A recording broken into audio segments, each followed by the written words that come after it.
Okay, good morning, everybody. Hope everybody is well. Happy Thursday. Welcome to the Boost. We've been in this world of understanding how to make change, resolutions, rituals. Where we're up to is this concept really of the trap. The trap. What that means, the trap. You know, there's these stories of hackers. I don't know much about this game, but these stories of these hackers that would, there's different level hackers, I guess, and different level hacks.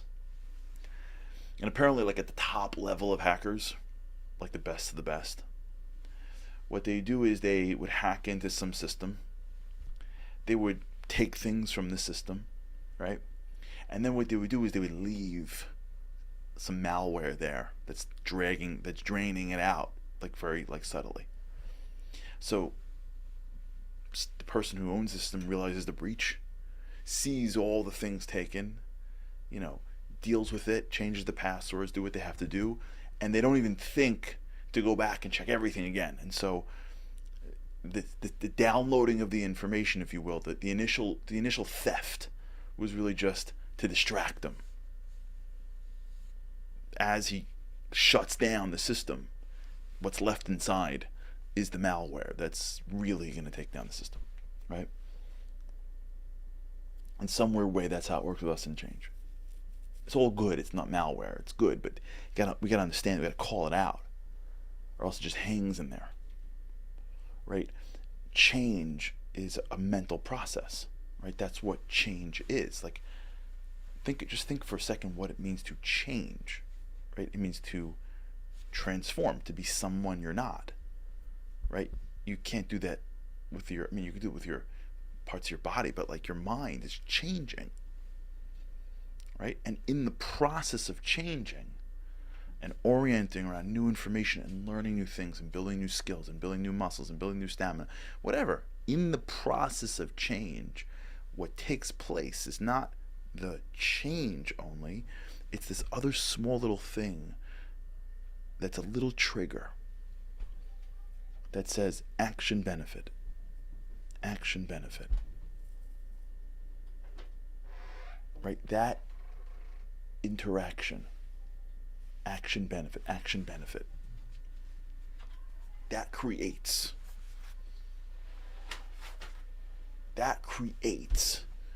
a relationship that didn't exist before. So now I take an action and I get a benefit. Action benefit, neuroplasticity, action benefit. Before you know, I am now not only expecting the benefit, I'm also projecting the benefit, right? I'm thinking, okay, if I did this much in 3 weeks, then 3 months, I'll be done, right? If I gain this much in 2 weeks, if I go 4 weeks, 8, 10, right? We're calculating. We're expecting. So our brain is already getting an immediate hit. I come off the thing, I do whatever it is, the first few months as I orient, as I take that low-hanging fruit, as I sort of collect the easy stuff.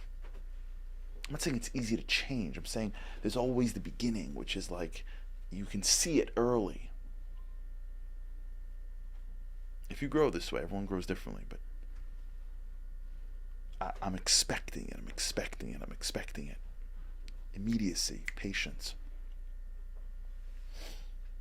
And so what ends up happening is that little malware, it's not I'm saying it's all positive, but that little trigger that I never even appreciated formed in my head. Right? To use an easy example, every time I get off the treadmill and I go on the scale, I'm going to lose weight.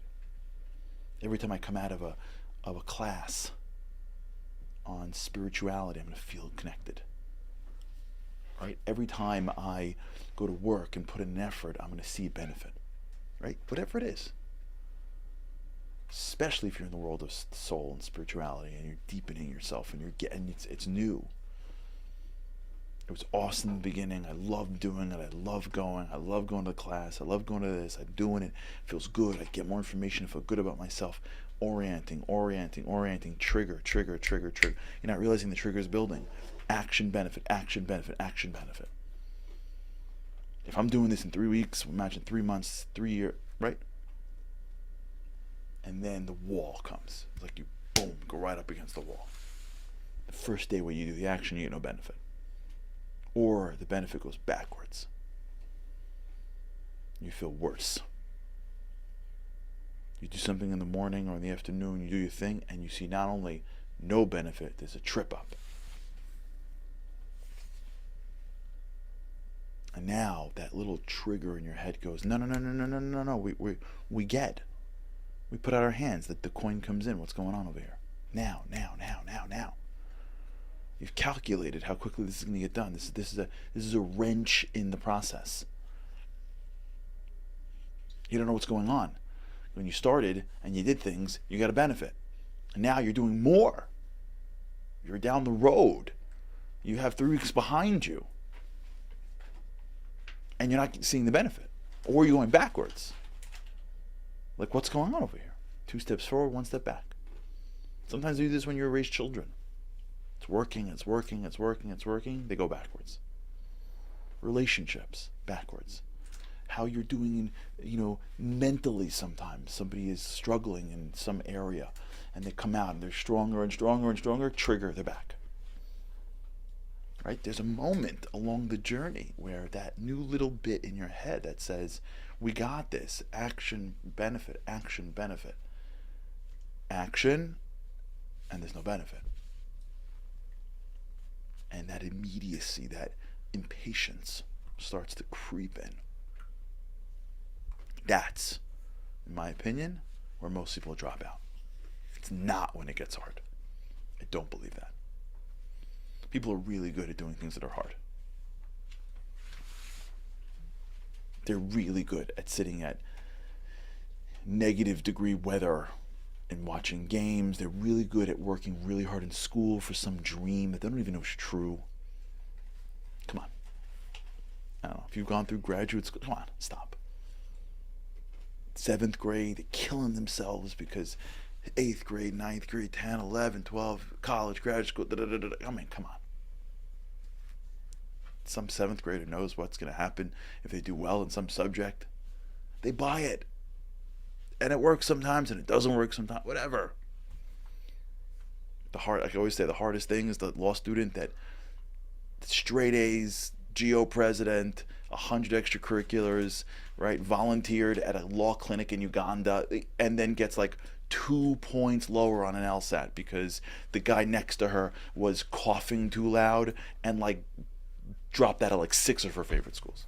And she's like, I thought, and they're like, nah, it's a test. Like, I don't know how it is now, but that's how it was growing up. I gotta tell you, every single year there was one incredible person who literally just had a brain spasm for 10 seconds. They just got lost looking outside for a second on an LSAT, missed 2 questions, got 2 points lower, 3 points lower, dropped under a category, and looked around and said, what happened?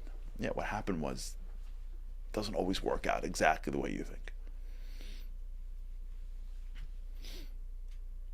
We're good at working. Believe it or not. If you're listening to this, I'm almost positive you're in the people that are good at working, or else you wouldn't take your extra time to listen to some show like this. That's not the problem to our change, I don't think.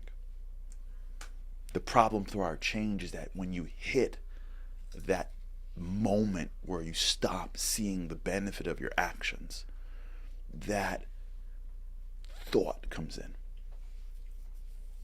What am I doing? Is it working?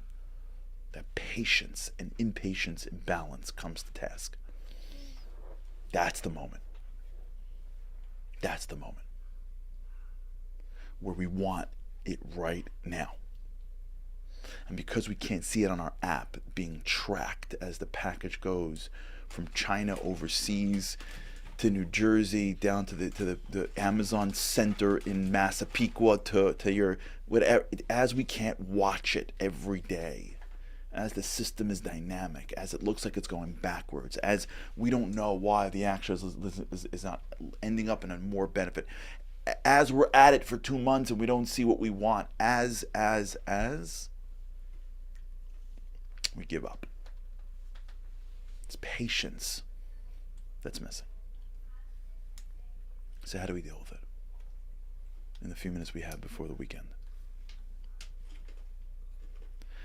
So one of the greatest coaches in college football history, he's still a coach, is a man named Nick Saban. Nick Saban is one of the greatest ever. Ever.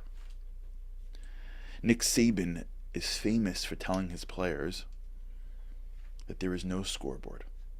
Now imagine telling players there's no scoreboard.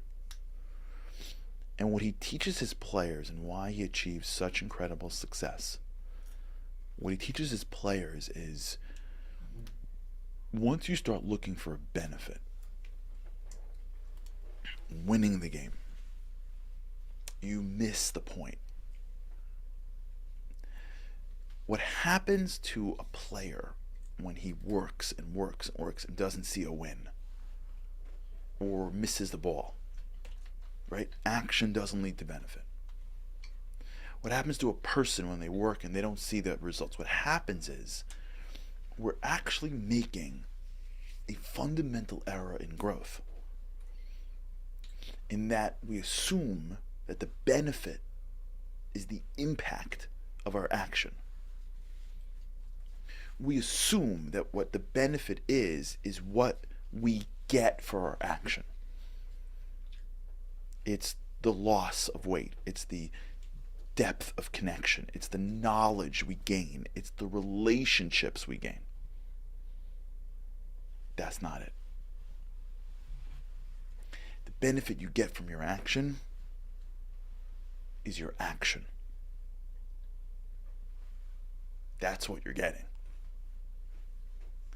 You're not getting the benefit. You're not getting the impact. It doesn't work like that. You don't have action to benefit, to impact. It doesn't work like that. In the beginning, the trap is that you're covering ground that is so raw that it feels like it. But you're in the beginning of anything. But really what's happening is that you're not doing an action for an impact. You're doing an action for the action. The benefit that you're getting for the action is the solidification of an action. You're now solidifying your ability to do something.